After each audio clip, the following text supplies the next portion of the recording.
Nyt ollaan Heli täällä sinun pihallasi ja tämä piha on kokemassa aikamoista muodonmuutosta. Kyllä. Tilasit viherrakentamisen kasvit netistä. Minkälaisia toiveita ja haaveita sinulla oli kasvien suhteen? No periaatteessa mä halusin tästä pihasta niin kuin helppohoitoisen, mutta myöskin näyttävän ja sitten viihtyisän. Että... Aivan totta. Nämä ovat yleensä ne No perusvaatimukset. niin, eihän se nyt paljon kerro, mutta mä yritin tehdä sitä tilausta sen mielessäni. Että... Aivan totta. Mietitkö sitten hyötykasveja? No meillä on lapsia, niin mä ajattelin, että olisi kiva jotain pensasmustikkatyyppistä sinne saada ja josta sitten ilo niin kuin lapsillekin. Ja sitten on tuommoista luonnonkivipengertä, niin sitten sinne vähän erityyppisiä Aivan. kasveja. Ja sitten tietenkin täytyy muistaa se, että me ollaan aika tyypillisellä suomalaisella pihalla. Me ollaan keskellä luontoa, joten kasvien täytyy sitten myöskin sopia siihen ympäröivään luontoon. Niin. Me voitaisiin mennä katsomaan, että kuinka se tilaaminen netistä sujui. Joo. Ja sen jälkeen varmaan katsotaan sitten, että miten niitä kasveja sinne maahan laitetaan. Joo. Siihen olisi kiva saada muutama vinkki sitten kanssa. Mä lupaan, että niitä löytyy. Hyvä. Joo. Kuinka se tilaaminen sitä? Meidän terassille. Teillä on aika kiva näköinen terassi tässä.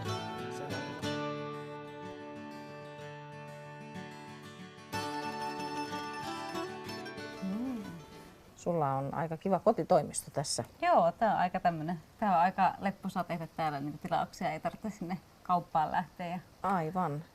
Nettikauppa on nykyään aika suosittua. Se on hyvin kätevä ja aikaa ja rahaa säästävä tapa shoppailla. Sitä paitsi se on myöskin aika ekologista. Joo. No ensin kyllä vähän mietityt, että mitenköhän tämä nyt sujuu, mutta yllättävän nopeata ja helppoa se oli, että Aivan. kaikki oli hyvin tänne jäsennelty ja eikä tosiaankaan itse tarvinnut mikään viherpeukalo olla, että osasi tehdä sen tilauksen.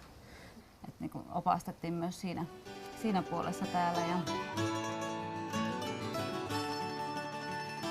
Viherpeukalot.fi nettisivuilla kerrotaan jokaisen kasvin kohdalla muun muassa, minkälaisessa maassa ja missä olosuhteissa kasvi viihtyy, milloin on kukinta-aika, kuinka korkeaksi kasvi kasvaa, millaisiin ryhmiin kasveja kannattaa istuttaa ja mitkä eri lajit sopivat hyvin yhteen.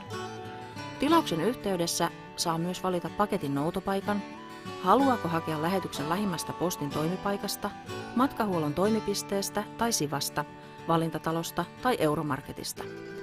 Paketin voi hakea vaikka kauppareissun yhteydessä. Pienestä lisämaksusta paketin saa myös suoraan kotiosoitteeseen. Jos kasveja on paljon eikä omista autoa, tämähän on se kaikkein vaivattomin tapa. Oliko siinä tilaamisessa jotain sellaista, mikä yllätti? No ei periaatteessa, että tosi helposti se kaikki kävi ja tosi hyvin, kasvit tuli tosi nopeasti. Kiva. Ja hyvässä kunnossa sitten. Aivan, se on kyllä mukava kuulla. Me pyrimme siihen, että kasvit tulee mahdollisimman nopeasti asiakkaalle ja ne ovat myöskin sitten saapumishetkellä samassa kunnossa kuin ne pakataan.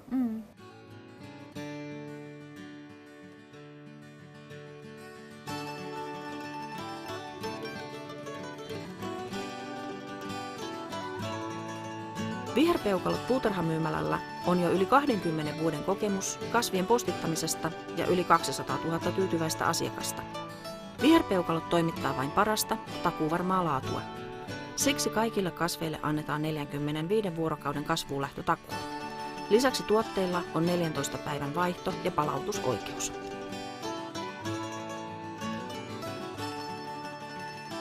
Suurin osa kasveista lähetetään mukuloina, juurakoina ja sipuleina ja juuri oikeaan istutusaikaan.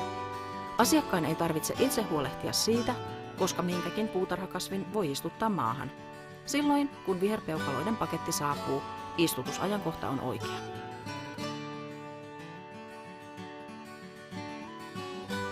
Kasvien varastointi, pakkaus ja lähetys tehdään viherpeukaloiden kasvihuonealueella Valkealassa. Kasveista huolehditaan koko ajan asiantuntemuksella. Esimerkiksi säilytystiloissa on kullekin lajille oikeat olosuhteet, jossa on huomioitu muun muassa lämpötila ja kosteus. Hyvällä alkuhoidolla kasvien juurtuminen ja kasvuunlähtö pääsevät nopeasti käyntiin heti istuttamisen jälkeen.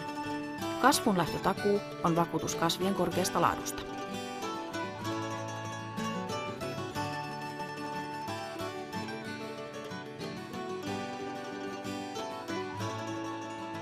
Viherpeukalot puutarhamyymälässä kasvit pakataan siten, että kuljetus hoituu turvallisesti, paketti saapuu ehjänä perille ja kasvit ovat täysissä voimissaan.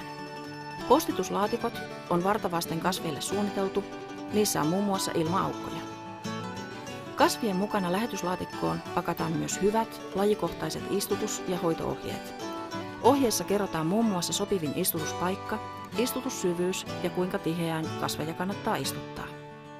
Suurin osa lähetyksistä on perillä jo 2 vuorokauden kuluessa lähetyksestä ja silloin vastaanottaja voi ottaa kasvit esiin yhtä hyväkuntoisina kuin ne ovat olleet lähetyshetkellä. Tekstiviesti ilmoittaa, kun paketti on noudettavissa. No sitten on havukasveja aika lailla. Joo. Mä kävin siellä teidän myymälässä siellä Valkealassa jo hakemassa tätä isompaa. Sitten nämä sä tilasit Joo. netistä. No mä sitten menin kotiin ja rauhassa sitten tein tilauksen sitten vielä illalla ja Aivan totta. sitten jo tiesin vähän mitä sieltä voisi ottaa. Aika kätevä tapa toimia. Hmm. Kyllä vaan. No, mutta puhutaanpa näistä vähän. Tiedät varmaan, tämä on tuivio, Joo. eli oikein oivallinen maanpeitekasvi, havukasvi. Sitä käytetään paljon tämmöisissä reunaistutuksissa ja se kestää myöskin talvella lumen painoa. Lumen alla se menee ruskeaksi Ai jaa. ja sanotaan pari viikkoa sen jälkeen, kun lumet on sulanut keväällä, niin se väri on vähän semmoinen ruskean keltainen. Monet pelästyy, että nyt se on kuollut kokonaan ja ne kaivaa sen pois ja heittää sen menemään, mutta niin ei kannata tehdä. Se vihreä väri palautuu siihen, kun kevät etenee. Sitten meillä on vuorimänty. Joo, ja se on tuossa isompi. Itse asiassa tämä on kääpiövuorimänty. Ja kääpiövuorimännylle tulee lopullista kasvukorkeutta noin metrin verran. Sitä ei tarvitse typistää niin kuin tätä isompaa veljään tavallista vuorimäntyä. Mitä se tarkoittaa? Se tarkoittaa sitä, että isosta vuorimännystä typistämättä tulee useamman metrin mittainen, mutta kääpiövuorimäntyä ei tarvitse leikata. Typistäminen tarkoittaa niiden vuosikasvujen leikkaamista, Joo. joka tapahtuu aina ennen vähän juhannusta. Eli tämä pysyy semmoisena noin metrisenä. Se lopullinen kasvukorkeus on se metri. Joo. Ja se sopii tämmöisiin kivikkoistutuksiin oikein erinomaisen hyvin. Sitten meillä on kauhean kiva kasvi tämä pikkuherukka. Joo. Tämä on tämmöinen oikein vaalean vihreä lehtinen. Tämä tekee myrkyttömiä punaisia marjoja syksyllä, Joo. joita nyt voi syödä, mutta ne nyt on lähinnä vain koristeita, mutta eivät ole siis lapsille myöskään myrkyllisiä. Joo, se on hyvä. Ja se, mikä tässä on ihaninta, on se, että tämä saa tosi nätin, kauniin punaisen syysvärin. Tämä on sitten semmoinen lamoava kasvunen, jota voidaan käyttää sitten yhdessä noiden havukasvien kanssa. Se antaa aika hyvää kontrastia sinne. Nyt tässä meillä on tämä isompi tuivio. Joo. Ja tuosta pikkuruisemmasta tuiviosta nyt tulee, sanotaan 4-5 vuodessa, voi tulla nopeamminkin. Sitten tämän kokoinen, ehkä isompikin. Joten ihan hirveän tiheesti meidän ei kannata näitä istuttaa. Se on ihan hyvä, että tietää sitten, minkä Aivan totta. kokoiseksi ne voi. Yleensä aina kasveja tahdotaan istuttaa pikkusen liian tiheeseen ja tämä on se helmasynti, mihin kyllä itsekin aina syyllistyn, mutta onhan se sitten kiva, että se alue näyttäisi suht nopeasti joltain. Että ne kasvit nyt ei ole siellä ihan niin kuin haulikolla ammuttu. Mites voiko niitä sitten, jos näyttää, että on liian tiheeseen istutellut, niin voiko niitä sitten vähän muutella? Kyllähän niitä voi muutaman vuoden kuluessa siitä, kun niitä on istutettu, niin kyllä se siirto silloin vielä havukasvien kohdalla onnistuu. Ja jos tämmöinen tilanne tulee eteen, niin se kannattaa ilman muuta tehdä sitten joko aikaisin keväällä, heti kun maa on sulanut, tai sitten myöhään syksyllä, kun maa on vielä sula hetken aikaa ennen lumen tuloa. Mutta mä suosittelen kyllä sitä tehtäväksi silloin keväällä. Niin ne ehtii sitten juurtua siihen uuteen paikkaansa pikkusen paremmin. Joo. Otetaan purkit pois, ruukut pois ja ihan sama juttu, että kun se paakku on pikkusen kuivan puoleinen, niin se ruukku irtoaa helposti. Ja Joo. tässä sitten näkyy, että juuristo on hyvänlainen, hyvässä kunnossa ja vilastaa sitten tätä pienempää yksilöä. Joo, siellä on oikein hyvät juuret. Mistä sen tietää, niin jos se on jotakin vaurioittunut? No itse asiassa silloin ne on aika lailla tummemmat ne juuret. Ja tämä myöskin, tämä niin kuin näyttää hyvältä. Niin. Kyllä tämä on oikein niin kuin hyvän näköinen. Sitten täällä on tämmöisiä valkoisempia tai valkoisia pilkkuja. Ne nyt ei ole mitään madonmunia eikä muita, vaan nämä on lannoiterakeita, jotka on semmoisia pitkävaikutteisia rakeita, jotka liukenee sinne sitten pikkuhiljaa. Eli ne on sitten lisätty sinne jossain? Joo, kyllä. sen viljelyyhteydessä, että niitä ei kannata sitten säikähtää. Joo. Et ei muuta sitten, kun laitetaanpa lapioon. hihat heilumaan ja istutellaan näitä.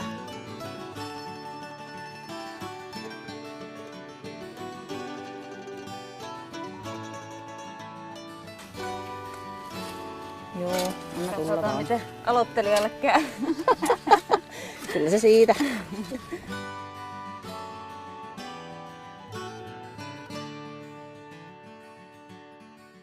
No mites, voiko se kasvi liian syvään sitten istuttaa?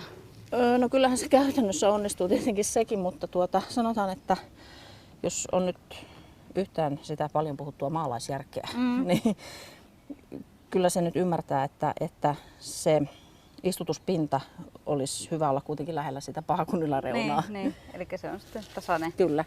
Mutta täytyy muistaa, että routahan sitten kuitenkin nostaa sitä kasvia sieltä vähän. Niin, eli sen takia sitten näin vähän Kyllä, poljeskellaan sitä. joo, että kyllä sitä kannattaa tiivistää. Joo. Ja sen jälkeen, kun me ollaan tehty se istutustyö, niin siihen laitetaan sitten sadetin. Ja se sadetin saa sitten sadettaa siinä useamman tunnin.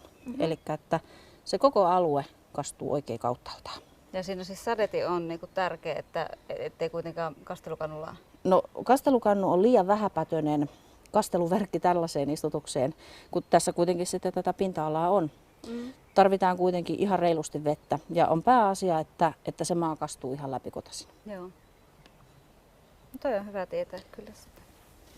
Lähin puutarhamyymälä on nyt jokaisen suomalaisen kotona. Posti jakaa viherpeukalot puutarhamyymälän uuden kasvikuvaston suureen osaan kodeista keväällä ja syksyllä. Tuore kuvasto kannattaa heti pongata postin joukosta. Viherpeukaloiden monipuoliset nettisivut taas ovat auki kellon ympäri. Osoitteesta www.viherpeukalot.fi löytyy kaikki tarvittava puutarhakasveista. Kasvit voi tilata 5 eri tavalla, mikä kenellekin on helpointa. Viherpeukaloiden asiakaspalvelu palvelee puhelimitse arkisin kello 8–16. Tilauksen voi tehdä myös sähköpostilla tai postittamalla kuvaston takasivulla olevan tilauslomakkeen. Viherpeukaloille voi lähettää tilauksen myös faksilla. Nettikauppa osoitteessa www.viherpeukalot.fi on auki kellon ympäri, joten siellä voi tehdä ostoksia juuri silloin, kun sille on parhaiten aikaa. Kätevää, eikö vain? Puutarhanhoito on nykyään entistä suositumpi harrastus. Moni haluaa irti arjesta sen avulla. Toivottavasti tämä toimii myöskin sinun tapauksessasi. Joo, ja varmaan just vastapainoa työlle. Ja Monet hakevat juuri sitä. Joo, Se on ja aivan sitten- totta. ja kyllä mä ainakin ihan innolla odotan, että ensi kesänä näkee, että miten tää on taas sitten tää piha muuttunut ja mikä tärkeintä on ihana saada se oma piha kuntoon. Odotatko jo ensi kesää? Joo, kyllä. Kovasti. Aivan, kyllä. Tervetuloa ekologisille ostoksille Suomen monipuolisimpaan puutarhakasvikauppaan.